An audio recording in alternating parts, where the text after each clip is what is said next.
E aí, pessoal católico ligado no YouTube.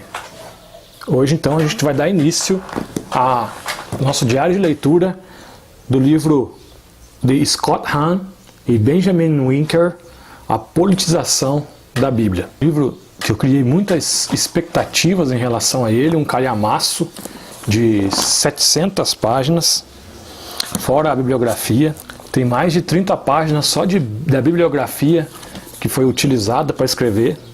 Não é um livro que eu aconselho que você comece lendo sobre esse tipo de assunto. É um livro denso, com muitas informações. O método, o assunto em si é um assunto complexo. Se você quiser entrar nesse tipo de assunto da politização da Bíblia, existem vários outros autores.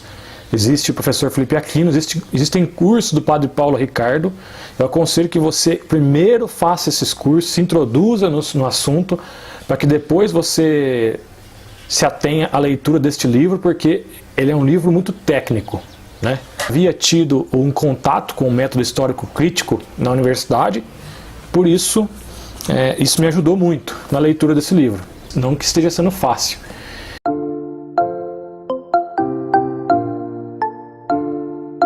Hoje é dia 14 de fevereiro de 2019 e eu li até agora, até a página número 20, eu só iniciei a leitura mesmo, e eu já percebi que é um livro muito bem escrito. Por quê?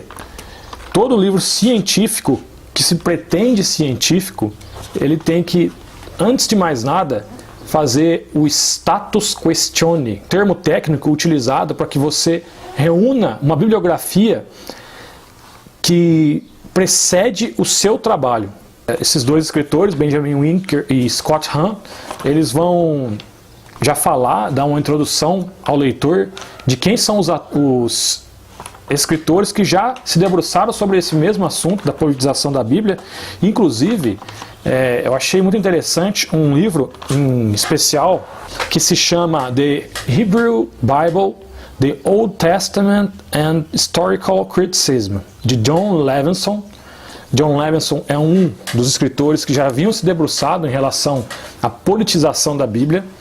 E também esses dois escritores, eles já mostram a que vieram. Na página 17, eles dizem o seguinte: nosso argumento, ou seja, o argumento dos dois autores do livro, colocando em termos bastante simples, é que o desenvolvimento do método histórico-crítico na seara do estudo bíblico é plenamente compreensível apenas como parte do projeto mais abrangente de secularização que ocorreu no Ocidente ao longo dos últimos 700 anos, e que a politização da Bíblia foi, de uma forma ou de outra, essencial a esse projeto.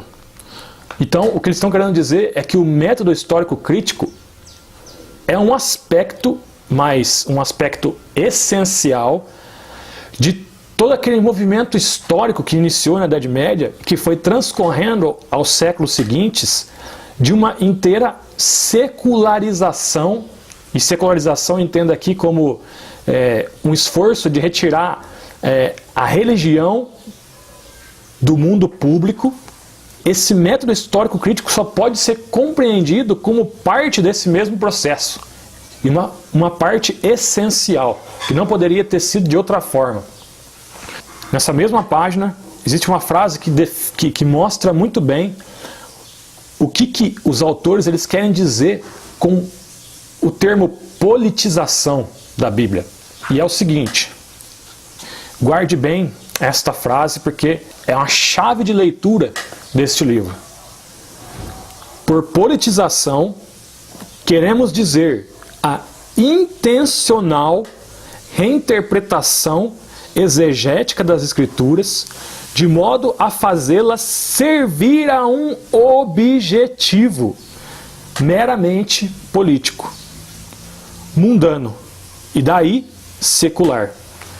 Então, hoje pretendo ler mais algumas páginas aí, fazer um outro vídeo, e assim a gente vai seguindo de dia a dia. Daí no final da semana, no final de 7 dias, eu posto o vídeo então com um resumo de toda essa leitura que eu estou fazendo.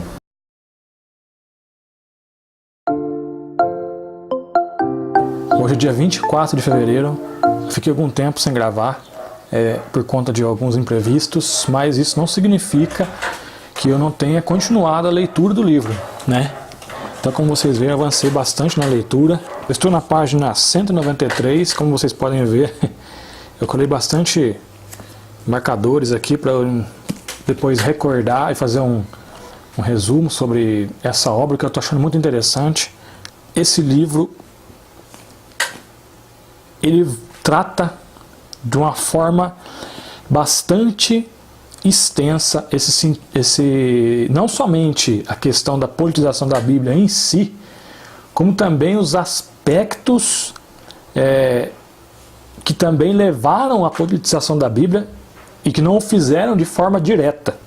Ele vai iniciar lá com um capítulo só, tratando de dois escritores, pensadores da Idade Média, que foram como que a raiz de toda a questão da interpretação do método histórico crítico, Marcílio de Pádua e Guilherme de Ockham. Começando por Marcílio de Pádua, ele tinha um viés averroísta. Averroes e Avicena, que eram dois pensadores muçulmanos, eles foram os responsáveis pela interpretação de Aristóteles no mundo muçulmano.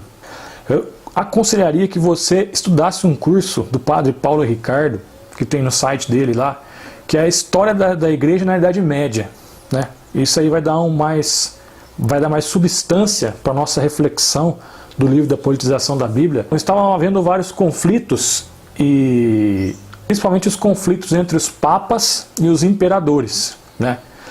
E Marcílio de Pádua, recebendo essa educação mais averroísta, com a corrente mais averroísta, ele compreendia que a igreja deveria ser submetida ao Estado para um bem maior, que seria a paz.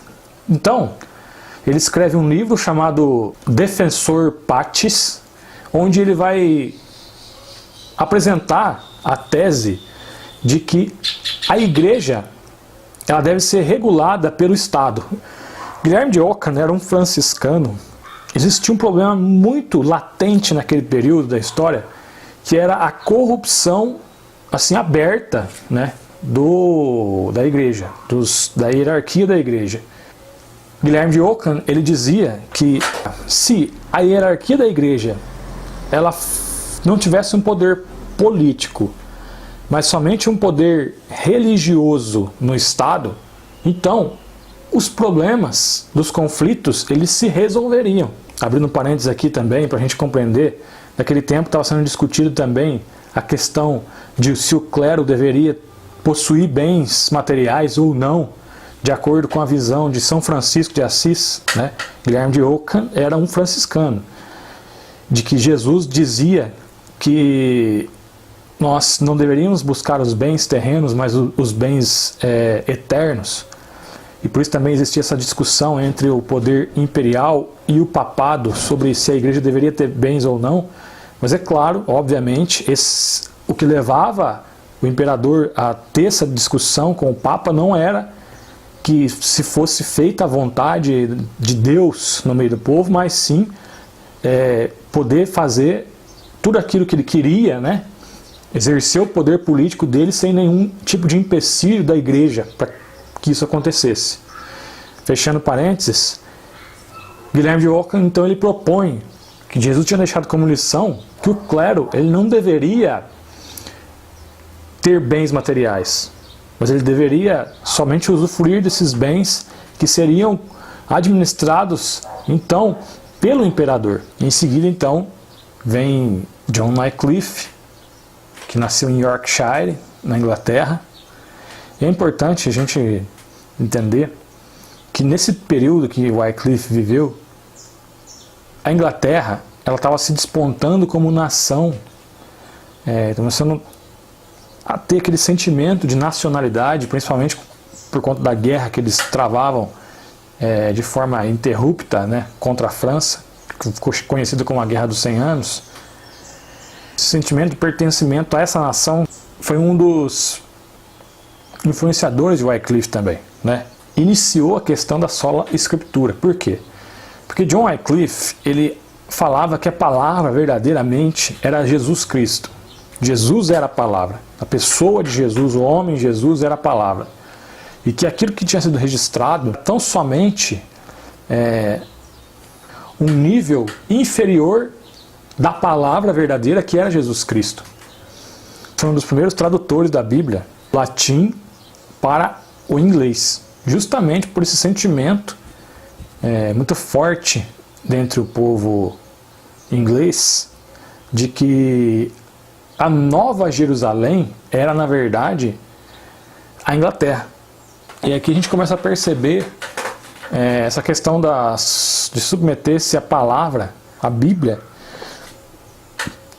a esse Estado nacional que era a Inglaterra.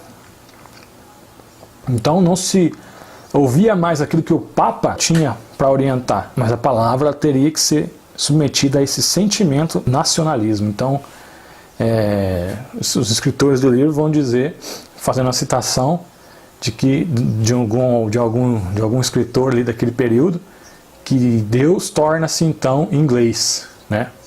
O Papa é italiano, mas Deus se torna inglês. Em seguida, então, vai se tratar de Maquiavel. E Maquiavel, ele tem um livro chamado O Príncipe, né? Que é a maior obra dele, mais conhecida, né? E já no tempo que ele viveu, ele já era conhecido como uma pessoa que aconselha coisas de forma desonesta, com a única finalidade de manter o poder. Então, por isso que o termo se vulgarizou, né? Maquiavélico. A pessoa que é maquiavélica é uma pessoa que ela elabora, ela delibera um plano com a finalidade não de alcançar as coisas de uma forma correta, mas sim de alcançar alguma coisa, não importam quais os meios, né? Os meios justificam os fins. E era essa a proposta de Maquiavel. Ele escreveu, como se fosse uma arte, né, de manter o poder, né, como os príncipes deveriam agir para manter o poder. Então, a essência, o essencial da obra de Maquiavel é, na verdade, a manutenção do poder pelos príncipes. Por isso, e nisso, a igreja, a Bíblia e tudo, né, ali nesse ambiente religioso cristão, ele vai ser então submetido a essa arte como um mero instrumento de controle das massas. Na página 184 está escrito o seguinte: a partir de sua análise de Numa, Maquiavel consegue remodelar com sutileza a mentalidade do leitor, que deixa de considerar a religião como verdadeira ou falsa e passa, de conformidade com Marcílio, a vê-la como algo útil, necessário, até se quer manter a ordem política. Trata-se, obviamente, de um grande avanço histórico na politização da religião e, por consequência, da Bíblia. E, para encerrar esse vídeo, então, irmãos, eu gostaria de também ler uma outra citação que está na página 192, que é a seguinte: por essa razão, é fundamentalmente falso caracterizar o método histórico crítico como histórico e como crítico, pois a história é compreendida de acordo com uma estrutura crítica de uma filosofia bem específica. A abordagem de Maquiavel faz das escrituras, enquanto história, de acordo com o método de Livio, é o paradigma que lhe deu origem.